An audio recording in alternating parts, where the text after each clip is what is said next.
Bien, pues Bueno, hecho todo señores, eso, pues, vamos a hablar de este gran ecijano. Dicho este preámbulo, Venga. muy bien por lo que has dicho de gran ecijano, pues estos señores de los que hemos hablado de aquí para atrás, todos han sido grandes ecijanos, pero yo francamente creo que el ecijano de más nombradía, de más mérito, de más artista que ha tenido Écija fue Vélez de Guevara. Pero detrás de Luis Vélez de Guevara, para mí este señor del que vamos a hablar hoy, de don Joaquín Francisco Pacheco y Gutiérrez Calderón, que eran todos sus nombres completos.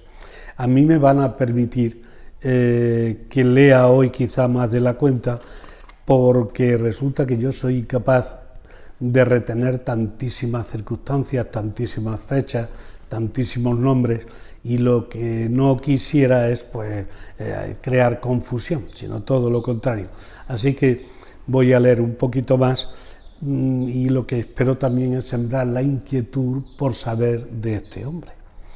Don Joaquín Francisco Pacheco y Gutiérrez Calderón nació en Écija en el año 1808 y murió en Madrid en el año 1865. Bueno, no sé la calle en que nació, porque no lo dice ninguno de los señores en los que yo me he documentado, pero debió de ser muy cerca de la iglesia de San Juan, porque fue bautizado allí el mismo día de su nacimiento. Por tanto, debió de nacer en los alrededores de la iglesia de este hombre. Eran de dinero la familia, Paco. Digo por los nombres compuestos, porque yo los nombres compuestos los relaciono con familias de capacidad. El padre era funcionario del ayuntamiento. Pues yo, como introducción de este hombre, diría que es un ecijano de excepcional valía por su dedicación apasionada a las ciencias, a las artes, al estudio de la ley y a la política. El estudio de la ley. La ley, era un jurisconsulto de la máxima categoría y un hombre cuyos textos eran consultados por todos los estudiosos. De verdad, un fuera de serie en el mundo de las leyes. Ahora veré, cuando estemos en el capítulo de jurista, veremos la cantidad de títulos que le conceden precisamente por su valía. Sabemos que se distinguió por ser un distinguido literato. Llamó la atención, se distinguió, en fin, era un periodista notable, un insigne escritor, ¡qué barbaridad!, un profundo jurisconsulto y un famoso orador. Y dejamos aparte lo de la política, porque también hizo lo que pudo y además aportó algo que quizá hubiera sido bueno en estos tiempos. Todo eso llegará. Pero quiere decir que de cosas fue, ¿verdad? Ahora, sí, ahora lo vamos a ir desmenuzando. Jurista con literatura. ¡Qué barbaridad! Políticamente hizo algunos servicios importantes al país, desempeñando cargos de importancia como el que hemos dicho, presidente del gobierno durante 5 o 6 meses en el año 1847, en plena Segunda Guerra Carlista. Quiero decir con esto, adelanto que las circunstancias tampoco eran las mejores para triunfar. Y sí que tuvo una cosa importante cuando fue político. Aparte de que inventó alguna fórmula que podría haber sido buena para sacar a España del atolladero en que se encontraba, es que se rigió siempre por el principio moral del moderantismo político. Moderantismo, es decir, la moderación como norma, es decir, huir de los extremos, es decir, buscar el denominador común de ambos bandos y eligiendo lo que era común a 2 o 3 o más bandos políticos, seguir ese camino que él creía que era lo mejor. Eso es de verdad que es un buen invento. Eso es lo que hablábamos anteriormente de los convenios estos de la Moncloa, y el pacto de la Moncloa y el pacto que ojalá se produzca cuanto antes entre los partidos más eso.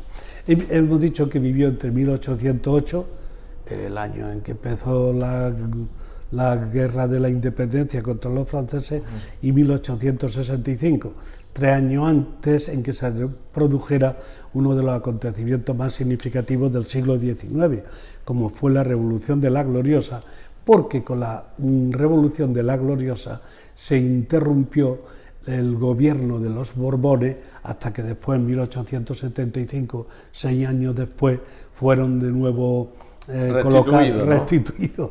Se recuperó el trono de nuevo, pero que hubo ahí 6 años donde no hubo Borbones, y eso fue debido a esta revolución. Yo he dividido esta época en 2 etapas. Una, desde el 1808, que vienen los franceses, hasta el año 1843. En el año 1843, con 13 años de edad, porque nació en 1830, Isabel II es nombrada reina de España. Dejó ya de haber regente, que antes lo había sido su madre y también es partero, y en el año 1843 empezó a ser reina de España. Prácticamente en el año 1843, un poquito antes, cuando empieza Pacheco a ser político de altura, y de verdad que el periodo isabelino pues tuvo gran parte en lo bien o lo mal que fuera, y yo creo que colaboró, como ahora se dirá. Mira, para que la gente tenga una idea, esta primera parte de unos 35 años, que va de 1808 a 1843, he tomado aquí algunas notillas, por eso decía que tenía que leer porque soy incapaz de memorizar ya estas cosas. Por ejemplo, en 1808 es una época belicosa, de muchos enfrentamientos, es una época difícil, los españoles no se aceptaban entre ellos y de algún modo estaban siempre, en fin, enfrentados de algún modo. Aparte de la invasión francesa, que no es poco ya una guerra, que también lo fue civil, no se olvide esto es una novedad, pero créeme que la guerra contra los franceses no fue solamente una guerra entre países, fue también una guerra interna, una guerra civil. Sí, es la primera vez que yo lo escucho, Paco. Porque había muchos que eran partidarios del antiguo régimen, del despotismo ilustrado, de todo para el pueblo, y otra parte de españoles que eran, les llamaban los afrancesados, porque eran partidarios de un nuevo régimen, es decir, del liberalismo. No se olvide que en Francia ya había pasado la revolución de 1789, la Revolución Francesa, con lo cual ya no eran despóticos, ya no eran del antiguo régimen, ya eran liberales, era otro mundo, y entonces en España se dieron esa situación también. Claro, de ahí que muchos que eran liberales necesariamente pues tuvieron dudas, porque ser liberal le acercaba mucho más a los franceses que al antiguo régimen en España. Por eso digo que ya hubo guerra civil. En el año 1810 se reúnen por primera vez las Cortes de Cádiz. En el año 1812 se promulga la Constitución de la Pepa. Bueno, en el 14 regresa Fernando VII y lo primero que hace es, fíjate cómo se trataban los españoles, he venido yo, pues ahora anulo la Constitución, me vuelvo despótico, no quiero monarquía constitucional, quiero el antiguo régimen, quiero despotismo ilustrado, desprecio a los españoles que son a los que tengo que gobernar. Y lo mismo que Fernando VII, muchos de sus seguidores, para que vean que ahí hay dos Españas latentes que luego, por desgracia, ya bien iniciado el siglo XX, pues fue lo que hubo, que fue una España nacional y una España roja enfrentados, que no era ni más ni menos que todo esto que se venía acumulando hasta que... Bueno, pues entonces que anula la Constitución 12. En 1820, pues el general Riego se subleva y dice que ya está bien, que cómo puede ser que estemos todavía sin que haya un régimen liberal, habiendo existido las Cortes de Cádiz, se subleva y durante 3 años, ahí hay lo que llaman el trienio liberal, porque durante 3 años este Riego impuso la Constitución de 1812. Pero, bueno, que 3 años después de iniciarse la Revolución de Riego, en el año 1823, vienen a España los 100.000 hijos de San Luis. Venían de Francia, apoyados también por otros países europeos, y lo que venían no era ni más ni menos que a recolocar a Fernando VII donde estaba, es decir, haciendo de jerarca despótico y no parlamentario, y no querer saber nada de Constitución, y en fin, un sistema como el que se había tenido toda la vida. En el año 1833 muere Fernando VII. En el año 1834, como su hija Isabel II tenía solo 3 años, fue la madre de Isabel II, María Cristina de Borbón, la que tomó las riendas como regente de España. Esta mujer, en verdad, no se fiaba a la muerte de su marido de poner la Constitución de 1812. Le parecía muy exagerada, muy utópica, muy extrema, muy radical, y entonces fue y se inventó una especie de sucedáneo que se llamó el Estatuto Real, que era la Constitución de 1812, la PEPA, pero descafeinada. Amordada a sus criterios. Bien, ¿y eso pues qué pasó? Pues que no, que inmediatamente fue rechazado y en 1837 no hubo más remedio que hacer otra nueva Constitución, esta de carácter progresista, es decir, mucho más parecida a la de 1812. En 1840 hay otra nueva sublevación. En este caso no por Riego, sino por Espartero. ¿Por qué? Porque dice Espartero, ya está bien, ha salido la Constitución de 1837, pero aquí la Constitución de Cádiz no se ve por ningún sitio. Los principios liberales de Cádiz no aparecen, de manera que llega y da un golpe de Estado y se... Perdona, para este profano, Espartero que era militar... General. Un general. Vale. Baldomero Espartero le decían, tenía otros nombres, era de Ciudad Real, y era un hombre pues que era claramente, digamos, de la facción más radical a la izquierda de los liberales. Cuando él veía que la cosa no andaba bien, pues dio un golpe de Estado en el año 1843. 40. En el 1843, pues ya tiene 13 años la reina Isabel II y entonces la nombran ya reina de España. Estamos en el año 1843.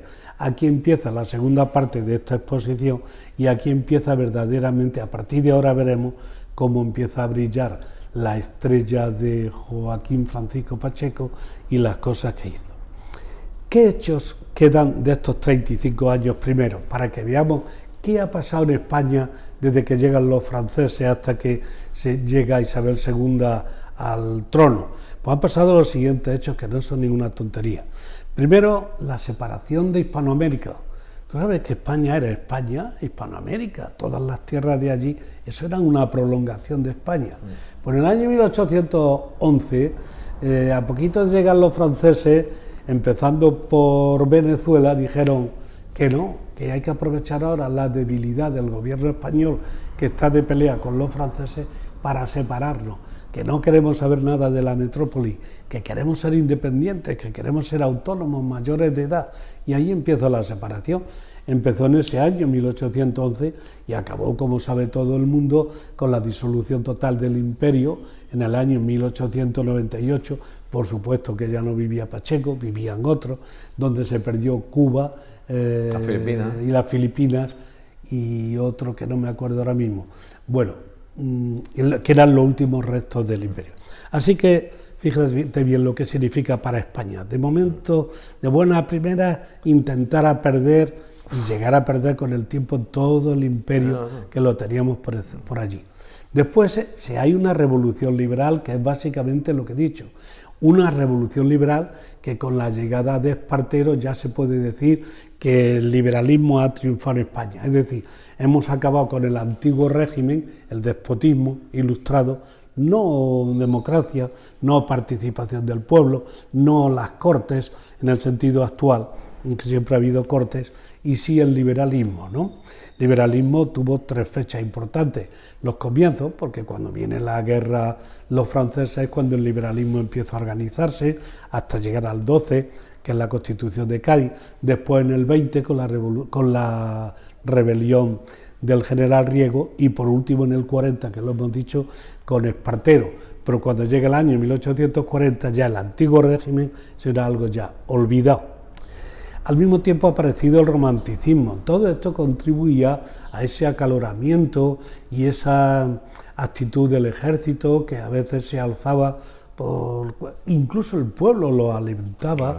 Es decir, que no, que como he dicho antes, no son los políticos, es que son corrientes culturales o corrientes que se producen a lo largo de la historia. Y como quizás sepas, porque lo hemos dicho otras veces, en España, que había racionalismo filosófico, literario del siglo XVIII, se transforma en este tiempo de primera parte del siglo XIX el romanticismo. ¿Y qué es el romanticismo? Aquí lo he sintetizado, y es contra el poder de la razón, el poder del sentimiento. Fíjate, razón contra el sentimiento. Claro, que piense eso, que lo estarán pensando mucho en sus casas, contra el poder de la razón. el poder del sentimiento. El sentimiento está por delante de la razón. La razón dice, por ejemplo, que hay que, ¿qué digo yo? Que hay que sembrar árboles. El sentimiento dice que los árboles echan muchas hojas y a mí eso no me gusta, los corto todos. Entonces yo creo que ahí la razón debe estar por encima del sentimiento, ¿no? Yo creo que en esto y en todo. De todas formas, lo que yo he dicho es un ejemplo absurdo y burdo, es para que veas que mientras, en vez de luchar por el que se imponga el buen criterio y lo razonable, lo aceptable, lo lógico, pues lo coherente, pues se impone el sentimiento. El sentimiento, tú sabes que muchas veces... Bueno, contra el orden, la espontaneidad.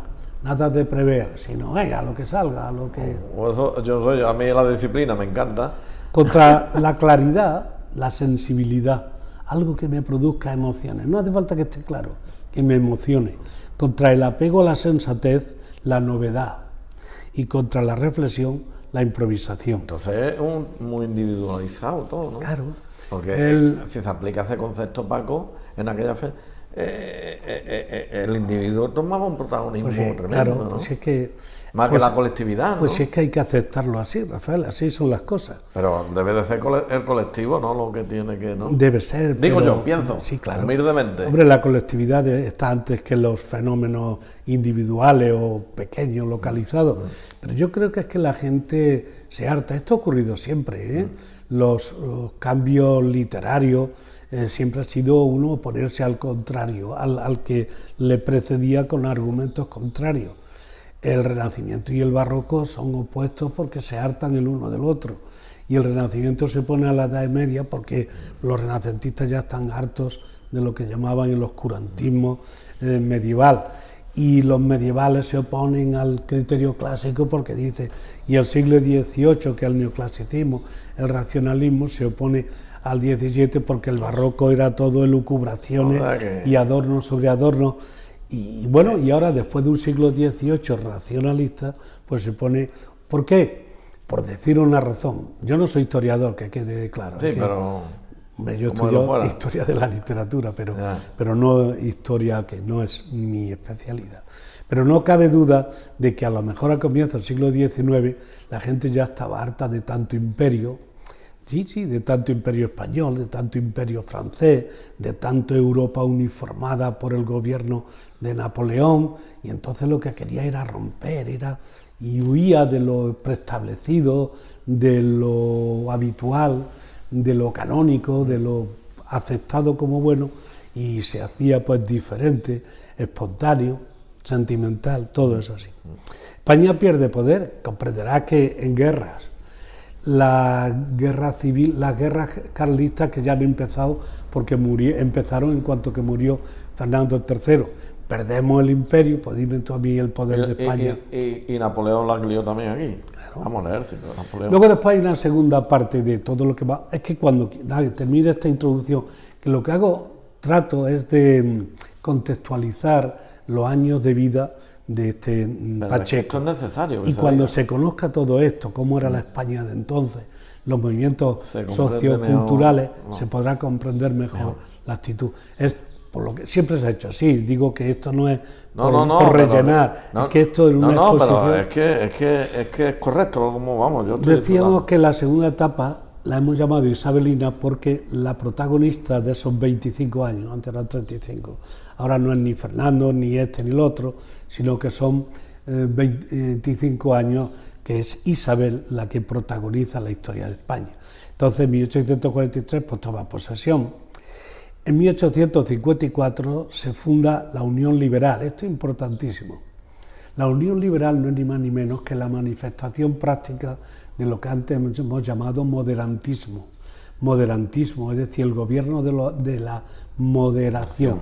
Pues el gobierno de la moderación intentó plasmarse en un partido político que se llamó la Unión Liberal. Lógicamente, en esta Unión Liberal estaba Pacheco. Ya había dejado de ser, cuando esto ocurre, presidente del gobierno, pero no cabe duda que sigue siendo un personaje importante.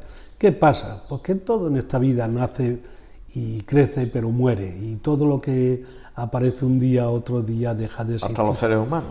Hasta los seres humanos. Y esta corriente moderantista que fructificó en la Unión Liberal, pues acabó descomponiéndose, porque algunos de la Unión Liberal se radicalizaron hacia el conservadurismo y aparecen ya corrientes con las que no se podía, y otros que lo que hacen, que siguen siendo Unión Liberal, pero ahora tenían ya, en vez de unos enemigos, que eran los progresistas, ahora tienen dos. Tienen los de la Unión Liberal, ultraconservadores, más los progresistas que siempre habían sido. Eso es lo que hizo que muchas veces no se pudiera triunfar esa política de consenso, de amistad, de intereses compartidos. Lo que tú decías antes, las zancadillas desde dentro, ¿no? Pues claro, porque eso es así, porque... En fin, ser humano es así. En 1857 se crea la ley Moyano. Esto lo digo porque... ¿La ley? Moyano. Moyano. La ley Moyano no era ni más ni menos que la primera ley en España donde el Estado se preocupa por la educación, lo que significa que hasta ese año la gente estudiaba como quería, donde quería, en un colegio de curas, si es que había cura y colegio, en un amigo de mi padre que sabe latín me enseña, en una academia que pone un señor... ¿No existían los colegios? No existía, oficialmente no existía. Entonces yo lo he puesto porque para mí es una época, una fecha, un dato importante. ¿Qué año, perdona? ¿Qué año? 1857. Y la ley Moyano por primera vez establece la educación, pero controlada por el Estado. Al principio muy tímidamente, poco a poco, hasta que hemos llegado a la actualidad.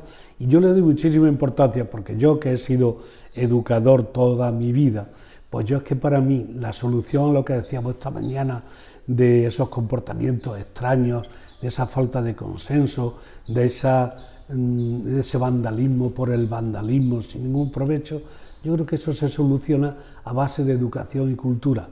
Tal vez también a base de sanción, porque hay gente que es tan pertinaz que no hay manera. Pero para empezar, mucha cultura, mucha educación. Eso es lo que han hecho otras generaciones anteriores a nosotros, que estaba formada por gente infinitamente más lista que nosotros. La generación del 98, cuando el imperio ya se perdió del todo, Machado, Unamuno, era esto, era decir, ya está bien de guerra, de ejércitos, de peleas, vamos a dar algo que sea común para todos, que nos iguale a todos y nos haga mejores. Y descubrieron que eso era la educación. Y por eso, pues para mí esto es una fecha sagrada, ¿no? Qué interesante todo. En el año 1865 muere nuestro Pacheco, y en el año 1868 fue cuando la Revolución de la Gloriosa y el destronamiento de Isabel II.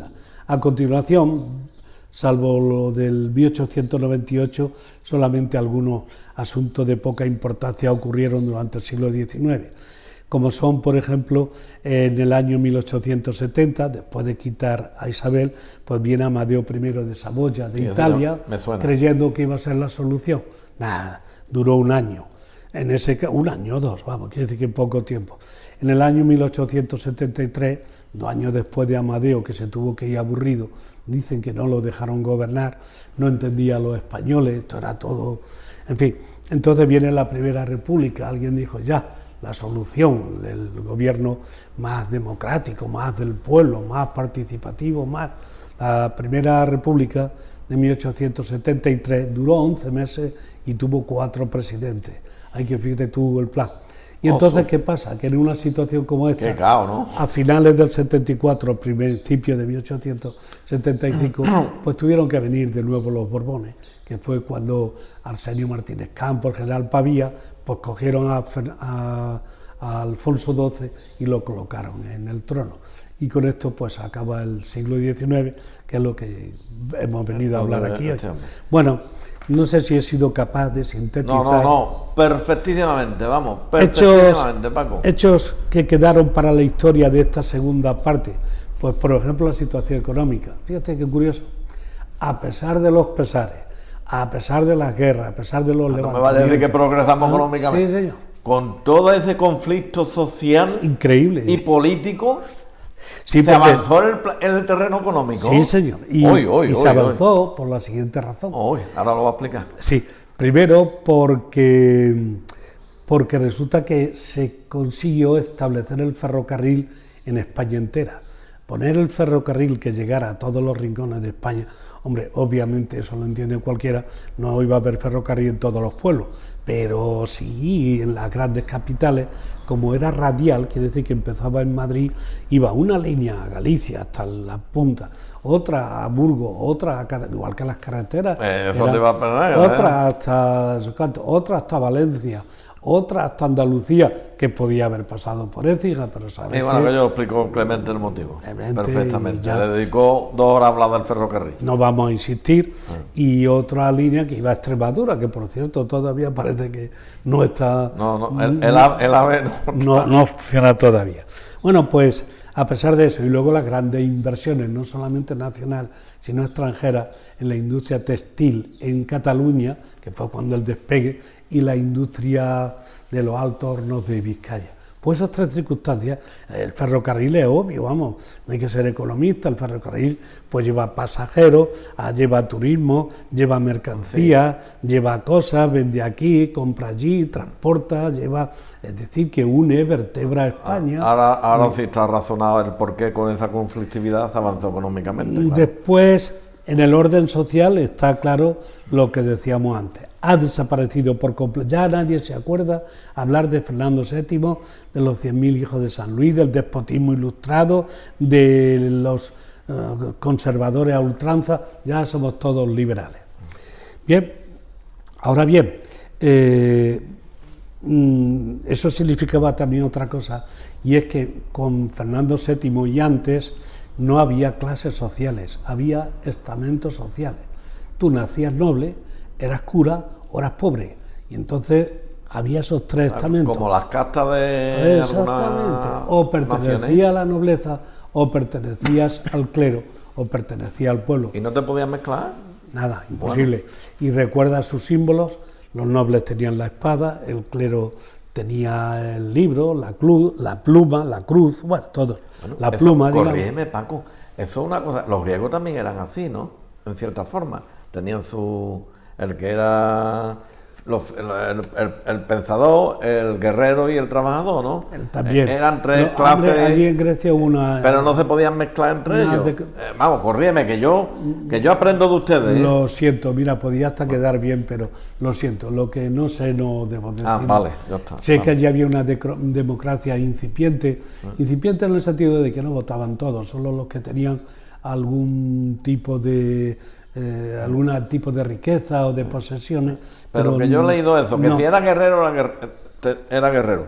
Si era pensador, era pensador. Y si era artesano, eran las 3... Que existieron esas 3 cosas, es cierto. Es lo que yo, hasta donde yo sé. De eso sí lo sé, pero si podían mezclarse o no, si había ahí relación, si había... No sé, vale, pues digo que aparecen los estamentos sociales y aparecen lo que hoy tenemos, las clases sociales. Hoy eres tú rico o eres de la clase media o eres de la clase baja, pero si te toca la lotería nada te impide en que llegues a ser de la clase alta, de la clase... O bien que seas de la clase económicamente débil, pero por tu forma de ser, por las cualidades de tu genes y porque te ha ayudado el de arriba o en lo que tú creas, pues has ido avanzando y... naciste en una familia modesta, sencilla y humilde, pero resulta que ahora tienes 60 años y resulta porque tiene un patrimonio y tal, muy bien, porque lo ha luchado. Pues antes eso no era posible, porque resulta que los de la nobleza tenían ya los cargos, tenían que llevar el ejército, tenían que ser los responsables de determinadas organizaciones. Si eras clérigo, ya sabes, y si eras del otro, pues estabas sometido hasta que vino la reforma. Hasta que vino. Es una cosa. Tercero, el ejército, que de aquí para atrás había dado muestras de una veleidad, es decir, ahora me quito, ahora me pongo, pues se demuestra que el ejército, gracias al ejército, se consigue instaurar el liberalismo. Si no es por el ejército que lo defendía contra los ultraconservadores y que era partidario muchas veces de que se avanzara en la democratización del país, los mejores políticos, los que tuvieron más responsabilidad durante tiempo fueron precisamente militares. Es el caso de Riego, recuerda, en la primera fase, el caso de Espartero, en la segunda, y el caso de Prim, cuando todo esto el destronamiento de Isabel II, que te estoy hablando de generales. Bueno, otra cosa que aparece lamentable también en este segundo periodo es que ya ha tenido lugar la desamortización de Mendizábal. Le quita las propiedades a los curas, a la iglesia. Para dárselo a los ricos. Para vendérselo a los ricos. Porque ¿quién iba a comprar eso, Paco? Efectivamente. Pero al desamortizar, lo que hizo también fue despegar a los trabajadores de las fincas donde trabajaban, por decirlo así de una manera clara. Sabes que tradicionalmente un señor nacía en un cortijo y allí vivía durante toda su vida. A lo mejor no se enriquecía, pero allí comía, allí vivía y allí tenía sus derechos adquiridos, al menos de subsistencia, ¿no? Pero ya cuando se produce la desamortización, van a la calle, se convierten en braceros, en desempleados, en masa obrera que no tiene dónde caerse muerta. Eso fue también otra cosa. ¿En aquella fecha? Ahora, claro. Y luego, dentro de los liberales, porque existe un partido conservador y un partido moderado y un partido progresista. Tres partidos. Tres partidos. ¿Quiénes son? Ya somos todos liberales, no lo olvides. Sí. Ya somos todos liberales, pero hay dentro del liberalismo un partido conservador que lo forman terratenientes, altos funcionarios, hombres de negocio, grandes empresarios, banqueros, liberales, pero fíjate. Luego hay un partido moderado que lo forman las profesiones liberales, médicos, arquitectos, ingenieros, pequeños propietarios, jefes y oficiales del ejército, profesores universitarios. Y por último está el Partido Progresista, donde pertenecen los pequeños comerciantes, los artesanos, los empleados ocasionales, los braceros, en fin, y los pobres de toda la vida. O sea, es decir, que dentro del mismo partido había tres. No, todos eran liberales. Es decir, que liberales, ideológicamente perdón. El liberalismo, pero de tres como ramas. si hoy dijéramos, somos todos demócratas. Pero dentro de la democracia, pues yo qué sé, en España está desde Vox hasta Unidos Podemos, quizás que sea lo más izquierdoso, ¿no? Pues todos son demócratas porque todos forman parte del Parlamento, pero luego hay diferentes ideologías. Este partido moderado y el partido conservador dentro del liberalismo son los que formaron el moderantismo, la Unión Liberal, los más selectos de esos dos, que en el fondo eran también conservadores, no crean que eran progresistas. Y ellos decían, si logramos conquistar a los progresistas y logramos, en fin, dejar apartados a los que son extremadamente conservadores, podemos formar un centro que será la solución de España. Y a mí que esto me parece mucho a lo que está ocurriendo en España ahora mismo. Sí. ¿Qué te parece si los partidos demócratas, todos por supuesto, pero más moderados, son capaces de enganchar y formar una corriente? Eso sería ideal, ¿no? Bueno, eso vamos creo a ver que la Noria. ¿Qué nos trae la Noria? No, yo creo que esto tendrá solución. Siempre ha tenido solución. ¿Siempre a lo que estás hablando? Y que yo ya estoy viendo, como decía otro señor, estoy viendo ya síntomas de que parece ser que hay una ganas de ponerse. Es que este sistema de violencia, de agresión verbal, esto no puede ser. Bueno, y yo que sé que poca cosa te puedo decir. Y ahora ya podríamos empezar a hablar de Pacheco. Venga, que yo... Pues nada, que nace, como digo aquí en Écija. Que nos enteremos ese pedazo ciano. Nació el 22 de febrero de 1808. Anda. No había empezado todavía la invasión francesa porque, como todo el mundo sabe, la invasión francesa empezó el 2 de mayo, ¿no? Un poquito antes. Bueno, y era hijo de un escribano del ayuntamiento de Écija. ¿Escribano, un funcionario? Un funcionario, no debía de ser de una familia muy mal acomodada, no digo que fuera rico, pero hombre, el hecho de ya ser funcionario su padre en el año 1808, a lo mejor el hecho de ser funcionario vuelve a los de antes, los de la clase noble tenían siempre los puestos reservados, pero no lo sé. Estudió aquí en Écija los estudios primarios, entonces no había ley Moyano, estudió por tanto seguramente en cualquier colegio de cura que hubiera aquí. Después se traslada a Córdoba para hacer lo que diríamos hoy el bachiller y estudió en el Colegio de la Asunción. Se sabe que allí estudió mucho latín y mucha filosofía, que iba bien preparado. Y cuando termina de estudiar en Córdoba se va a estudiar leyes a Sevilla y allí termina junto con su amigo Juan Donoso Cortés, un político y diplomático con el que después... mío. Claro, Rafael Cortés, con el que después coincidirá en Madrid, pues termina leyes, pero resulta que es tan joven que no puede ejercer. Entonces se va de nuevo a Córdoba y ahí empieza a trabajar de abogado y al mismo tiempo trabajando en la casa de los marqueses de Benamejí. O sea, que fue abogado muy joven, con 20 años o 20 y y tanto, no podía ejercer, fíjate. Pero entonces, que es muy joven, porque joven. hoy día la abogacía se termina con 24 o 24. Pues yo creo que la abogacía hoy, 18 que acaba bachiller, más 4 o 5, pues 23, 24 años. Sí. Pero en estas que muere el padre y entonces tiene en Córdoba y entonces se tiene que dedicar a trabajar intensamente para sacar a su familia hacia adelante. Allí, estando en Córdoba ya, resulta que se encargó de organizar a los liberales de allí de Córdoba para luchar contra Fernando VII. Para hacer lo que hizo Riego en el año 20 o lo que hizo Espartero en el año 40, pues ya se estaba preparando con los liberales de Córdoba. Y de buenas primeras le dicen que si quiere, que puede pasar, ya es abogado como he dicho, a ser síndico de la ciudad de Écija. Y acepta. Síndico es una especie de defensor, una especie de defensor del pueblo, pero defensor de la ciudad de Écija. Supongo que una especie de abogado donde todo aquel que tenía un problema no era bien atendido o no se lo que ahora se llama el defensor del pueblo. Defensor del pueblo. Entonces se llamaba síndico, y trabaja. ¿no? Hasta que llega el año 1833. Fíjate, el año todavía es muy joven. Sí, 23, 24 años, ¿no? Pues nació en el 8. El 8, 28, serían 30, sí, 32, 33 años. Muy joven, yo creo que menos, porque el año 833... 8, 18, 28, 30. Eso es, menos todavía.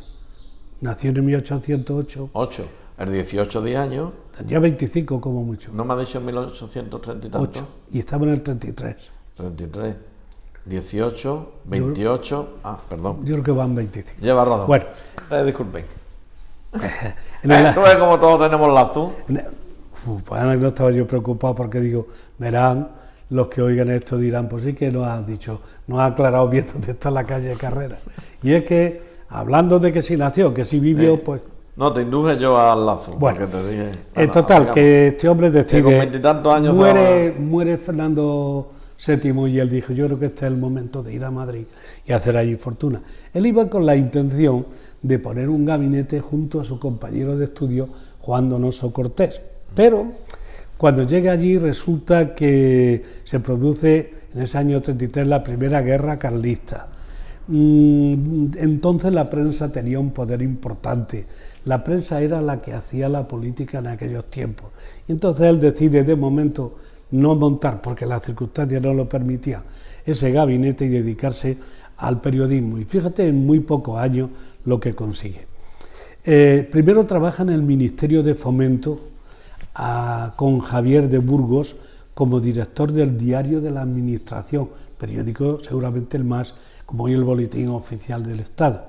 Fundó La Abeja, fíjate qué nombre más significativo, órgano de expresión del Partido Moderado, que después pasaría a ser la Unión Liberal. La abeja va libando y recogiendo lo mejor de cada planta. Pues quería ser su periódico La Abeja, en el sentido qué nombre más bonito, buscar lo mejor de cada partido, de cada organización, con el fin, creo que era ese de servir lo mejor posible a España. Bueno, después creó el Boletín de Jurisprudencia y Legislación, colaboró con el periódico El Español y con el Correo Nacional. Y por último, cuando dejó de ser presidente del gobierno, en 1849 funda La Patria, órgano de expresión del ideal político de carácter moderado y centrista. lo que hemos dicho ya, que este hombre intentó siempre. Para mí eso es un valor enorme. Yo creo que hoy necesitamos muchos Pachecos. No significa renunciar del todo a tu ideología, sino sencillamente conseguir de tu ideología lo que hoy sea posible. Lo que hoy sea posible con tal de avanzar. Y ya vendrá otro día. Bien expresado, Paco. Bueno, eso es como periodista. Fíjate en poco tiempo la que lió. Este hombre dormía poco, ¿eh? Pacheco es literato. Es que eso va asociado. Ha tocado una parcela, pero es que ahora va a tocar otra. Y así hasta que toquemos 4 o 5. O sea, es que Ahora hablemos del Pacheco literato. Adscrito al romanticismo conservador, no sé si eso viene a cuento. Dentro del romanticismo, como todo, hay siempre tendencias. Y había un romanticismo conservador tipo Becker, en fin, que era poco comprometido, por decirlo, no literariamente, no estéticamente, pero sí socialmente, y un romanticismo comprometido y exaltado como el de Espronceda, por ejemplo, ¿no? Bien, pues este era conservador y escribió poemas como Catón, Meditaciones, escribió ensayos sobre literatura. Ensayos son investigaciones, esto podría pasar por un ensayo, modestamente, no esto que hago yo. Literatura, historia y política, eso cuando era literato. Escribió libros de historia, como por ejemplo Historia de la Regencia de María Cristina. Escribió incluso libros de viajes, por ejemplo, uno llamado Italia. ¿Cómo sería como literato que llegó a ser presidente del Ateneo de Madrid? El Ateneo de Madrid era la institución cultural seguramente con más prestigio que había en el siglo XIX en España. Sí. Pues llegó a ser presidente, llegó a ser miembro de la Real Academia de Ciencias Morales y Políticas, llegó a ser miembro de la Real Academia de la Historia. ¡Qué barbaridad! Y miembro de la Real Academia de Ciencias, Letras y Bellas Artes San Fernando de Madrid. Es decir, que en las academias de entonces, y miembro de la RAE, que no sé si lo he dicho, la Real Academia de la Lengua. ¡Qué barbaridad! Entonces, una eminencia, ¿eh? Entonces, yo que sé, pocas personas que hayan pertenecido a tantas academias después de haber dejado ya un rastro de excelente periodismo. Esto hay que coger la calle que está muy bien sitio la calle, pero que cuando hagamos una avenida amplia, vamos a ponerle la avenida del ferrocarril, desde que empieza la carretera. Hombre, sí, por todo lo que estás diciendo, la avenida del ferrocarril. Yo lo he dicho antes. Tenía que empezar la carretera Palma del Río y terminarla hasta el hospital que llega más o menos la avenida del ferrocarril. Sí, no llegó a tener la fama literaria que tuvo Vélez, pero yo creo que después de Vélez... hay más. Bueno, después de Vélez, el personaje más importante, en mi modesta opinión, que nadie se tome esto pero es que, como algo pero si tú no, tajante, que no es tu modesta opinión, es que estás hablando de hechos. Yo te he dicho que las palabras son... Pero que los hechos... Pero si es que acabas de exponer... Yo no sé si vamos... por el 20, el 30, el 40%, y ya me parece que es para hacerle un monumento. Ahora vamos a hablar como... Porque monumento no tiene. No, solamente tiene una lápida ahí en la calle Joaquín Francisco. Que por cierto me dio Juan Méndez Vara otro día que no se ve. Porque está tapada con unos flores o algo. La yedra ha crecido, ha tapado la pared y ni siquiera se ve. Pues eso sería conveniente a quien corresponda. Yo no sé si aquellos privados o públicos, yo lo desconozco. Pero a quien corresponda, sea privado o público, hombre, que viendo quién era este señor y teniendo la placa que tiene allí puesta, hombre, que esté a la vista de todos los vecijanos, ¿eh? Y ya estudiaremos en un futuro el hacerle un monumento, porque hay que hacerle un monumento. Pues sí, hombre, sí. Yo creo que a todos estos señores de los que hemos hablado, el ayuntamiento creo que tiene obligación moral de hacer algún tipo... No hablamos de una calle ya, un monumento. Un busto. Hombre, Luis Vélez de Guevara tiene un pues busto. No sé dónde. No tiene un busto allí. Yo no lo conozco. No lo he visto un busto, igual que Miguel Cervantes, no tiene otro. ¿Dónde? Hombre, en la rotonda Miguel Cervantes no hay ahí. Bueno, pero eso no es un busto, eso es algo busto, más. Vamos. Pero Vélez de Guevara, ¿dónde? No tiene allí delante del instituto, o no estoy yo confundido. Vale, pues entonces estoy confundido, vale, no he dicho nada. Yo creo que sí, que a Vélez habría que hacerle un busto. Y porque la placa ya se le puso allí. Por ejemplo, el médico Don Tomás lo tiene. Allí en San Benito tiene Don Tomás. Tiene que antes estaba la Plaza San Juan frente a su casa. Mira, ahí sería el busto de Vélez de Guevara un buen sitio, enfrente de la casa donde nació. Bueno, pero que por todo lo que tú estás diciendo y por lo que queda que decir, a los amigos de ECIA, a la Academia Vélez de Guevara, a las instituciones, a todo el mundo, vamos a movernos. Sí, yo creo que sí, igual que a Giles y Rubio habría que adecentar la que tiene, a Balmaseda, que no tiene nada, que fue un poeta también flamenco magnífico, ya hablamos de él, ¿verdad? Sí. Habría que ponerle otra placa. Y bueno, y otra serie de señores. Pero estamos hablando concretamente de... Y ahora vamos a hablar de abogado y jurista. Fíjate que estas son unas notitas, que no vayas a pensar que esto es lo que pasa. Mira, tenía un enorme prestigio como profesional y era una autoridad indiscutible hasta el punto de que en Madrid, por entonces, cualquier jurista que tuviera dudas recurría a Pacheco y él te orientaba, es decir, un prestigio enorme. Destacó en la defensa de la propiedad eclesiástica contra la desamortización del ministro Mendizábal. Mendizábal se la quitó a la Iglesia para vendérsela a los ricos y este decía que eso no era solución, porque parece ser que detrás de los intereses de Pacheco estaba que con la desamortización crecía el número de braceros y trabajadores desamparados, que tenía su sentido. Era un cualificado jurista y escribió estudios de derecho penal, estudios de legislación, estos son libros inmensos, lecciones de derecho político, y fundó junto a Bravo Murillo la revista Boletín de Jurisprudencia y Legislación. Bueno, fue catedrático del Ateneo de Madrid de Derecho Político, Legislación y Derecho Penal.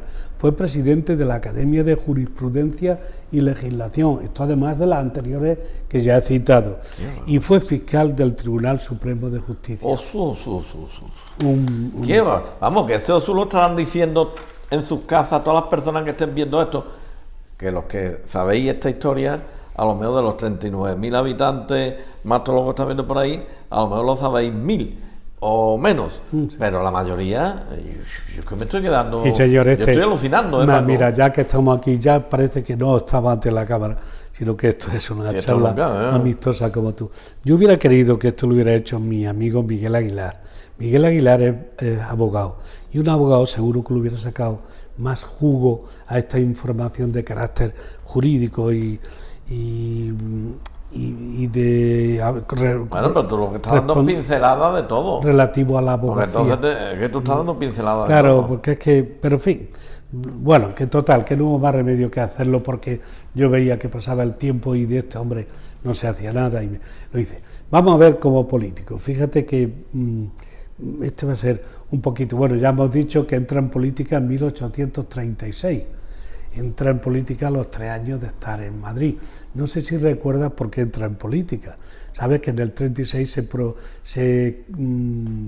se apareció una constitución que sustituía al Real Decreto, que era paniaguado, en el sentido de que no tenía sustancia con la relación a la Constitución de 1812. Bueno, pues en 1836 entra de político y milita entre los representantes de la nueva política. Se llamaba por entonces la nueva política la formada por los liberales surgidos tras la muerte de Fernando VII. Es que los políticos antiguos liberales, eran los de la Constitución de 1812, eran un tanto exaltados, eran utópicos, eran exagerados, eran personas faltas de experiencia, no habían gobernado nunca y creían que imponer una constitución liberal de cierto contenido era fácil y eso no. Y entonces surge una segunda corriente, una segunda generación a la muerte de Fernando VII, que ya no son los primeros liberales, que ya te he dicho que eran un poco exagerados en sus planteamientos, exagerados para los tiempos que corrían. Y estos ya son más prácticos, más eclécticos, saben que no se puede hacer todo lo que uno quiere, saben que hay que ir paso a paso, saben que hay que tener muchas cosas en cuenta. Esta es la corriente a la que pertenece este hombre. Eso se llama el moderantismo. Y el moderantismo huía tanto de los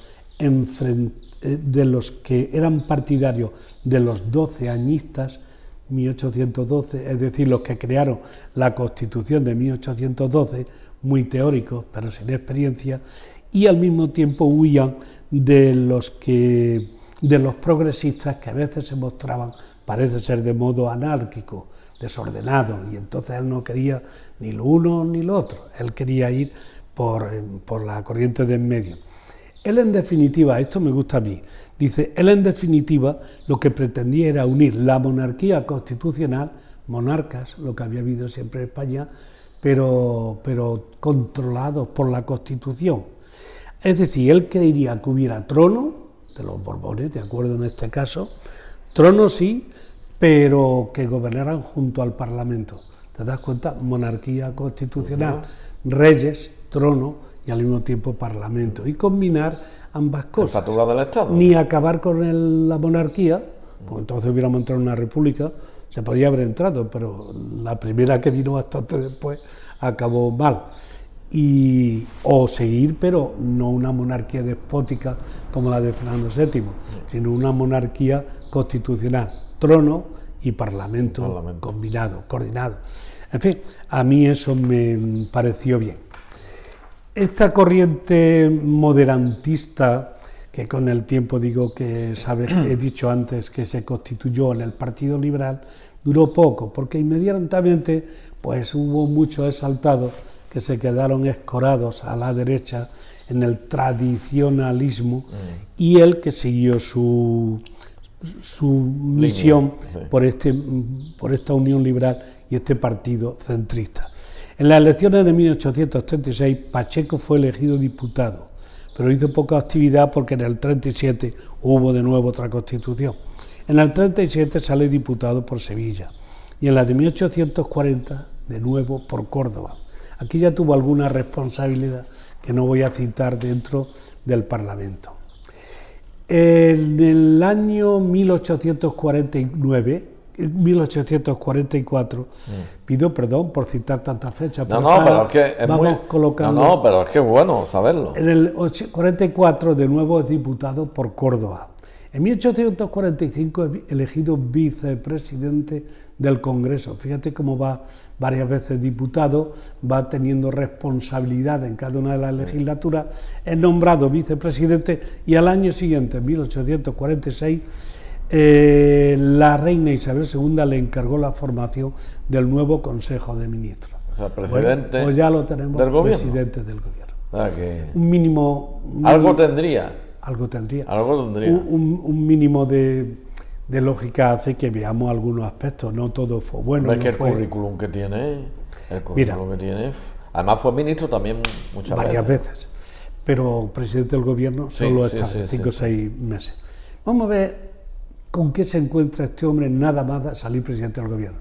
Es la que decíamos antes, si las circunstancias no te permiten hacer cosas, pues por mucho que quiera acabará, por muy honrado que sea, acabará siendo un mal político. Si el pueblo y las circunstancias contribuyen, pues mira, con un poquito de esfuerzo puede que seas un buen político. Bueno, las dificultades que tiene este hombre es que, primero, la sociedad de su tiempo, así lo tengo escrito, no concebía los conceptos de consenso ni negociación. Sí.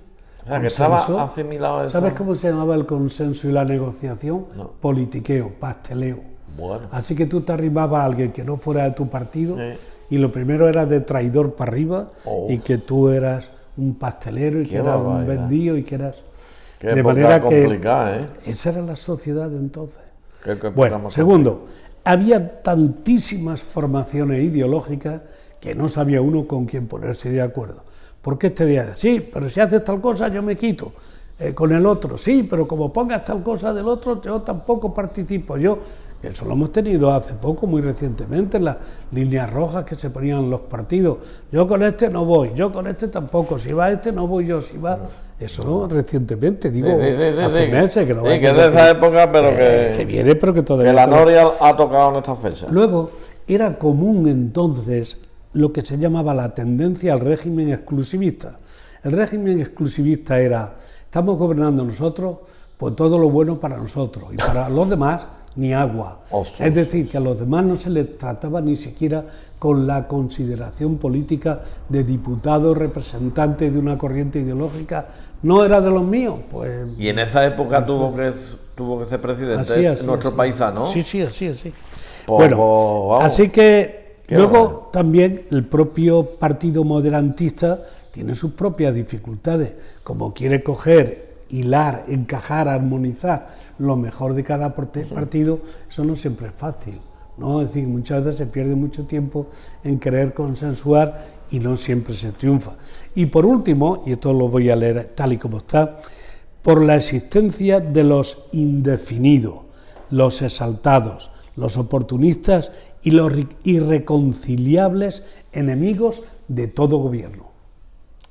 Es decir, que tuvo la mala suerte de que había gente que era así, fíjate lo que leí. Yo no sé cómo, vamos, oportunista. Era para que hubiera durado un mes en lugar de 7. No, hombre, que estas son dificultades con las que tuvo que... Pero que fueron ¿verdad? muchas, Paco. Era la España de entonces y tal. Bueno, total, que el 28 de marzo fue presidente del gobierno y el 38 y el 31 de agosto de 1847 dejó de serlo. ¿Tuvo algún éxito? Sí. Pero perdona, dejó de serlo, ¿porque él dimitió o porque las circunstancias? Dimitió él dimitió. Vale, sigue. No podía gobernar, ni con estas circunstancias que he leído, era muy difícil. Y un hombre cabal como el que yo creo que lo era... Hombre, con todos los reconocimientos que tiene, tú verás. Entonces, ¿tuvo algún éxito político? Mira, algo rebuscando, porque yo quería presentar una panorámica de este hombre donde no fuera todo éxito, que no lo fue, pero ni mucho menos todo malo, sino poner las cosas en su sitio. Entonces, tuvo algunos éxitos. Yo le reconozco 3. Uno, y es que en el año 1846, el año de antes de él ser presidente del gobierno, se declara la Segunda Guerra Carlista. ¿Recuerdas lo de la Guerra Carlista, no? Carlos María Isidro, que fue el primero, que podría haber sido el Carlos V, era hermano de Fernando VII. Cuando murió Fernando VII dijo Carlos, ahora el rey soy yo, pero el ministro Calomarde dijo no, porque tú serás el rey si se sigue respetando la ley sálica, la cual decía, venía de la Edad Media, que las mujeres no podían ser reinas. Pero Calomarde pues se saltó la ley y dijo, no señor, será reina una mujer. Isabel, que es mujer, será reina. Claro, se echó al monte el amigo Carlos y dije, ¿cómo? ¿Vas a poner a una mujer? Era su sobrina, siendo yo aquí varón, y la primera guerra carlista. La segunda fue cuando, en el año 1846, y entonces resulta que el general Cabrera se fue a Cataluña para levantarla. En Cataluña teníamos dos sentimientos, uno el catalanismo radical, que, en fin, que de vez en cuando asoma, ¿no? Que son muy suyos y no les gustaría estar vinculados a España, y por otro lado que a su vez también había muchos carlistas. Entonces se fue Cabrera allí para levantarlo y este hombre logró doblegarlo, es un mérito. Y luego, sobre todo para mí es el gran mérito político de Pacheco, por esto por lo que tiene mi admiración, porque él era partidario, fíjate, de los siguientes principios morales. Este es su gran éxito para mí. El constitucionalismo ha de ser el eje para la conciliación de los españoles. Ni es el ejército, ni son los levantamientos, ni es la venganza, ni son los fusilamientos, sino el respeto a la Constitución. Fíjate, eso a mí me agrada oír eso, saber que nos vamos a regir por una ley invariable para todos los... Y en aquellos años. En aquellos años. La segunda cosa es que había que gobernar con el concurso de las Cortes, no que como yo soy presidente del gobierno, firmo los decretos, leyes que a mí me dé la gana, y las Cortes están ahí de adorno, y eso no puede ser. Hay que gobernar el presidente, pero de acuerdo con las Cortes. Y la tercera, hay que actuar siempre, lo decía así, dentro de la más absoluta legalidad, siendo ejemplo los políticos tienen que ser ejemplo de todas las instituciones. Así que la legalidad más absoluta, dando ejemplo al resto de las instituciones. Yo para mí que este es el gran acierto de este hombre. ¿Te has dado cuenta? El vencer a Cabrera, bueno, a lo mejor pudo haber sido al revés.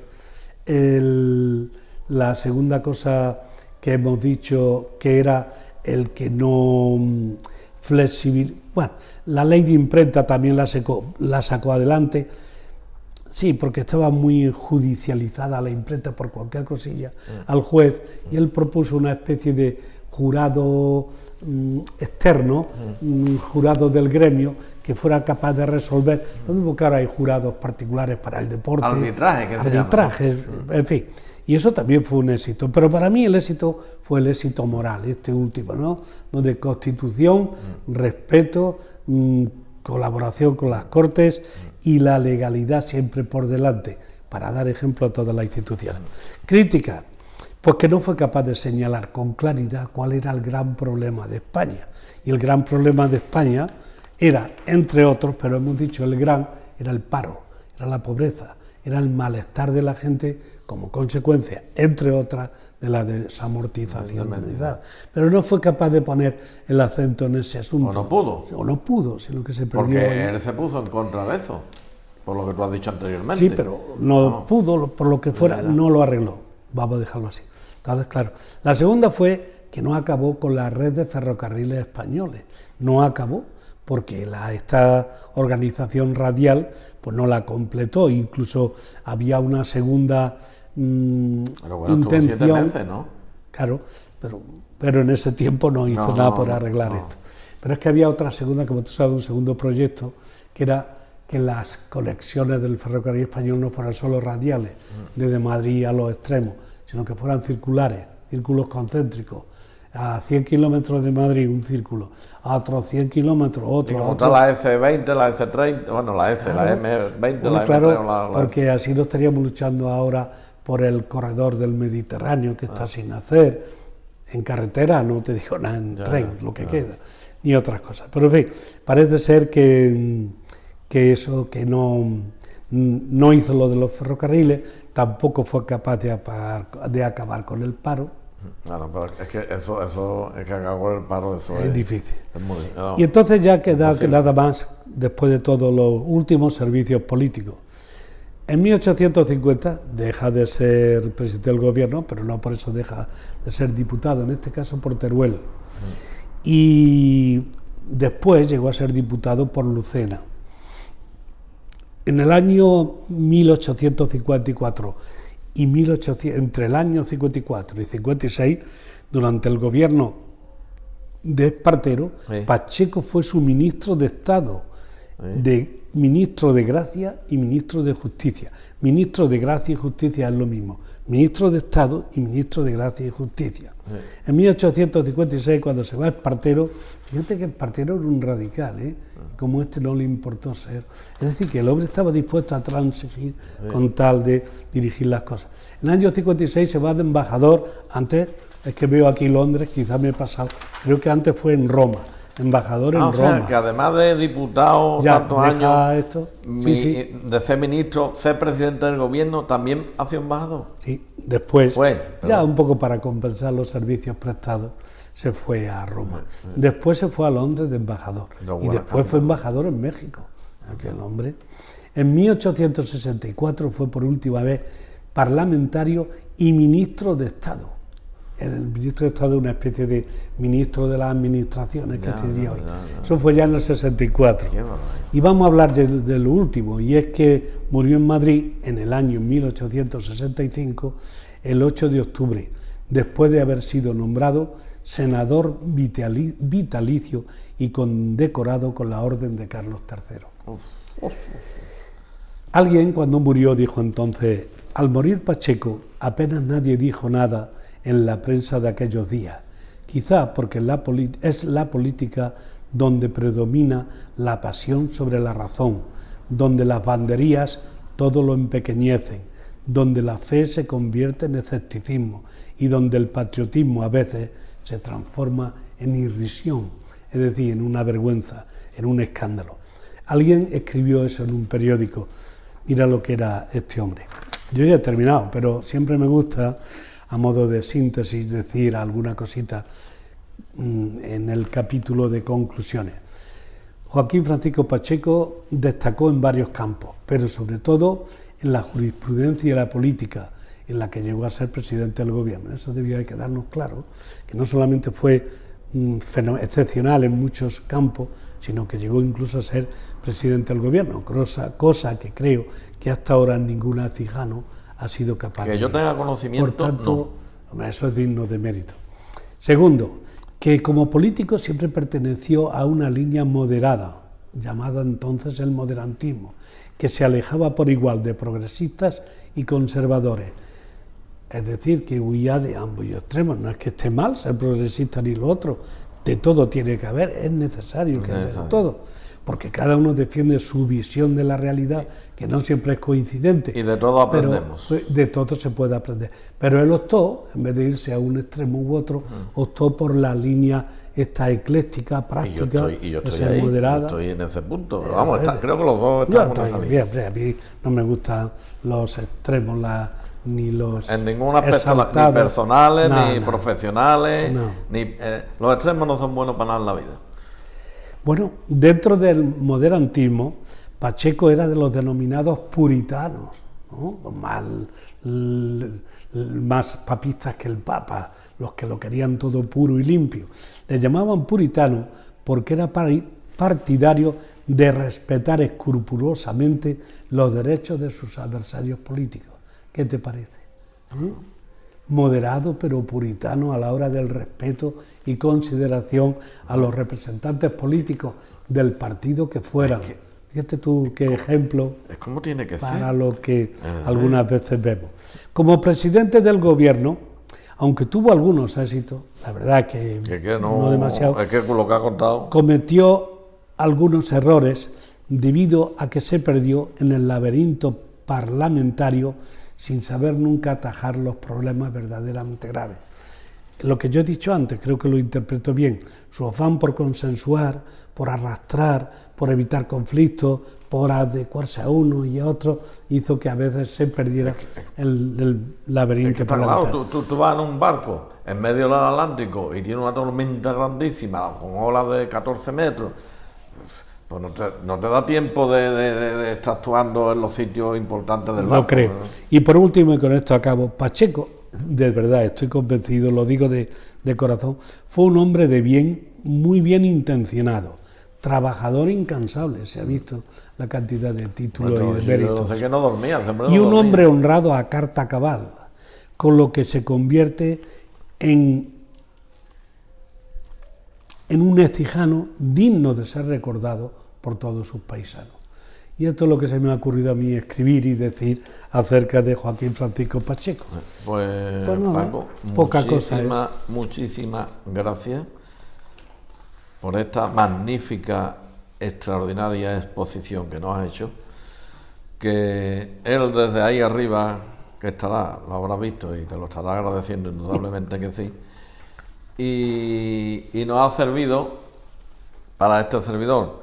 Yo sabía lo que sabía porque lo había escuchado y tal, pero yo no sabía todo lo que tú has contado. No lo sabía, y lo tengo que reconocer. Hombre, y yo creo que a muchísimos ancianos les habrá pasado como a este servidor, que no sabían lo que este paisano nuestro fue, una mosquilla, una mejilla. Fue y todo lo que su vida profesional realizó, ¿no? Y vocacional, porque la política debe de ser una vocación, no una profesión, además de jurista, del tema literatura, las academias que participó. Es decir, que estoy contigo en que él con Luis Vélez de Guevara, por lo que acabas de decir, de verdad son dos encianos muy importantes, teniendo en consideración a todos los encianos que la historia nos ha ido dando, a todos, pero lógicamente esto como todo, hay jamones de una línea, jamones de otra, todos son jamones y todos tienen su importancia y todos están exquisitos, pero es como desde el punto de vista artístico, Vélez de Guevara creo que es insuperable, de los ecijanos. En esa faceta creo que es el número uno. Este fue más completo, más variado, muchas más cosas, pero no llegó a tener la finura y la altura a la que llegó Vélez. Pero vamos, que que de verdad, dos hombres que destacaron excepcionalmente por encima del resto de sus contemporáneos, ¿no?